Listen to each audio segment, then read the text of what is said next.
Bonjour. Alors, je vais maintenant partager avec vous la section 4 du chapitre 4 dans le texte d'un cours en miracle. Ce sont les pages 66, 67, 68 et un bon bout de 69. Alors, nous commençons. Section 4. Cela n'a pas besoin d'être. Paragraphe 1. Si tu ne peux pas entendre la voix pour Dieu, c'est parce que tu ne choisis pas d'écouter. Que tu écoutes en fait la voix de ton ego, cela est démontré par tes attitudes, tes sentiments et ta conduite. Pourtant, c'est ce que tu veux. C'est pour garder cela que tu te bats et c'est pour sauver cela que tu es vigilant. Tu as le mental plein de combines pour sauver la face de ton ego et tu ne cherches pas la face du Christ. C'est certes un sombre miroir dans lequel l'ego cherche à voir sa propre face. Comment peut-il maintenir le truc de son existence autrement que par des miroirs? Mais c'est à toi de décider où tu regardes pour te trouver. Paragraphe 2. J'ai dit que tu ne pouvais pas changer de mental en changeant de conduite, mais j'ai dit aussi et maintes fois que tu peux changer de mental. Quand ton humeur te dit que tu as mal choisi, et c'est ainsi chaque fois que tu n'es pas joyeux, alors connais que cela n'a pas besoin d'être. Dans chaque cas, tu as pensé faussement au sujet d'un frère que Dieu a créé, et tu perçois les images que ton ego fait dans un miroir assombri. Pense honnêtement à ce que tu as pensé que Dieu n'aurait pas pensé, et à ce que tu n'as pas pensé que Dieu voudrait que tu penses. Cherche sincèrement à ce que tu as fait et n'as pas fait en conséquence, puis change de mental pour penser avec celui de Dieu. Cela peut sembler difficile à faire, mais c'est bien plus facile que d'essayer de penser contre lui. Ton mental est un avec celui de Dieu. Nier cela et penser autrement a maintenu la cohésion de ton ego, mais cela a littéralement divisé ton mental.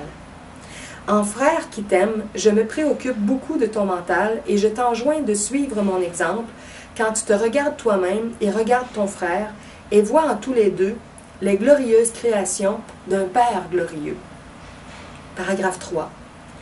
Quand tu es triste, connais que cela n'a pas besoin d'être. La dépression vient du sentiment d'être privé de quelque chose que tu veux et que tu n'as pas. Souviens-toi que tu n'es privé de rien si ce n'est par ta propre décision. Puis prends une autre décision. Paragraphe 4. Quand tu es anxieux, rends-toi compte que l'anxiété vient du caractère capricieux de l'ego et connais que cela n'a pas besoin d'être.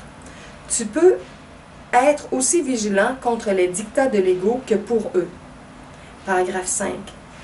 Quand tu te sens coupable, souviens-toi que l'ego a bel et bien violé les lois de Dieu, mais pas toi.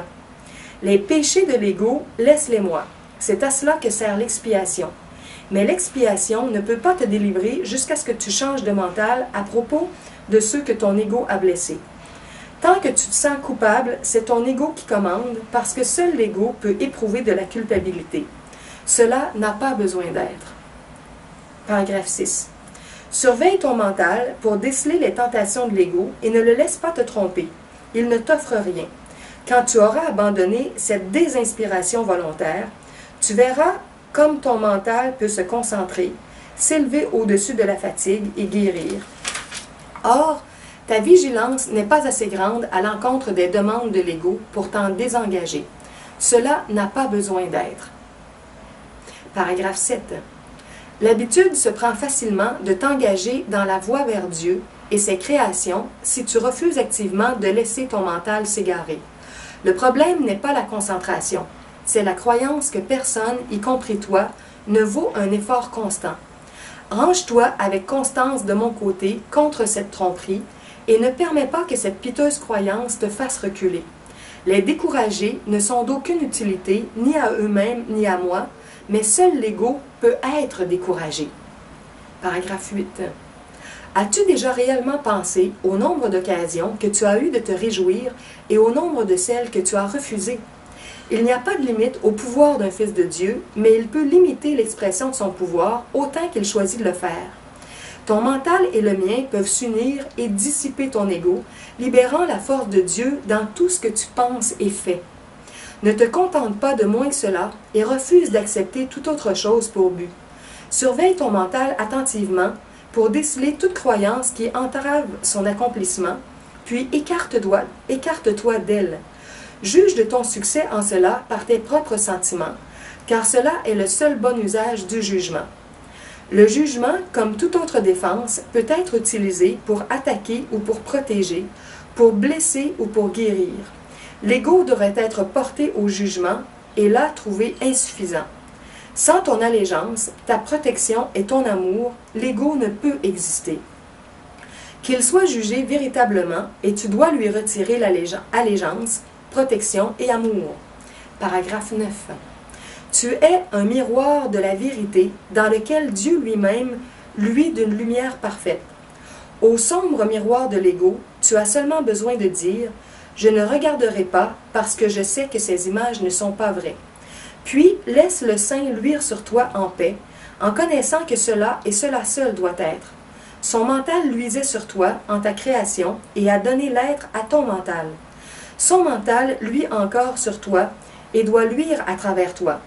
Ton ego ne peut pas l'empêcher de luire sur toi, mais il peut t'empêcher de le laisser luire à travers toi. Paragraphe 10. Le premier avènement du Christ n'est qu'un autre nom de la création, car le Christ est le Fils de Dieu. Le second avènement du Christ ne signifie rien de plus que la fin du règne de l'ego et la guérison du mental. J'ai été créé pareil à toi dans le premier, et je t'ai appelé à te joindre à moi dans le second. Je suis en charge du second avènement, et mon jugement, qui n'est utilisé que pour la protection, ne peut pas être faux parce qu'il n'attaque jamais. Le tien peut être si distordu que tu crois que j'ai fait erreur en te choisissant. Je t'assure que cela est une erreur de ton ego. Ne fais pas celle de le prendre pour de l'humilité. Ton ego essaie de te convaincre qu'il est réel et que je ne le suis pas, parce que si je suis réel, je ne le suis pas plus que toi. Cette connaissance, et je t'assure que c'est la connaissance, signifie que le Christ est entré dans ton mental et l'a guéri. Paragraphe 11, le dernier de cette section. Je n'attaque pas ton ego. Je travaille avec la partie supérieure de ton mental, qui est la demeure du Saint-Esprit, que tu sois endormi ou éveillé, tout comme l'ego travaille avec la partie inférieure de ton mental, qui est sa demeure. Je suis ta vigilance en cela, parce que ta confusion est trop grande pour que tu reconnaisses ton propre espoir. Je ne fais pas erreur. Ton mental choisira de se joindre au mien, et ensemble nous sommes invincibles.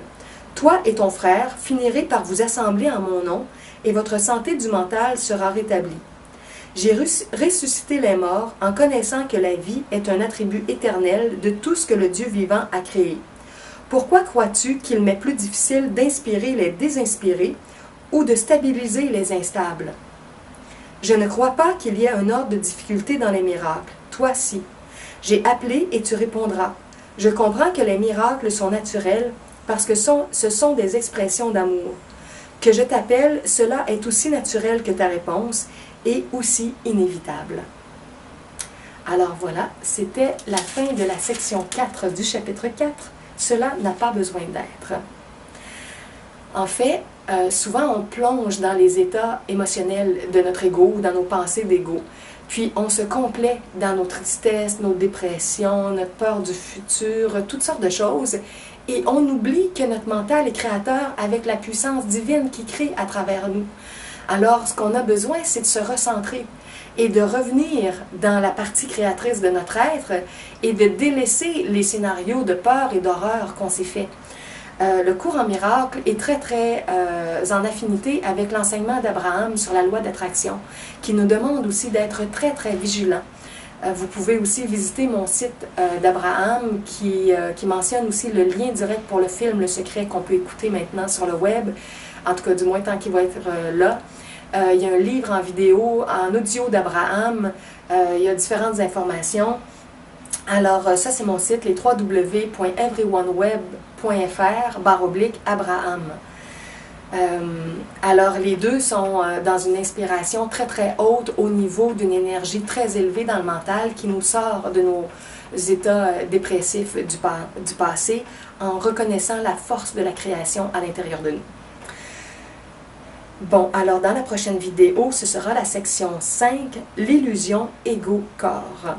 Alors, bonne fin de journée et à très bientôt.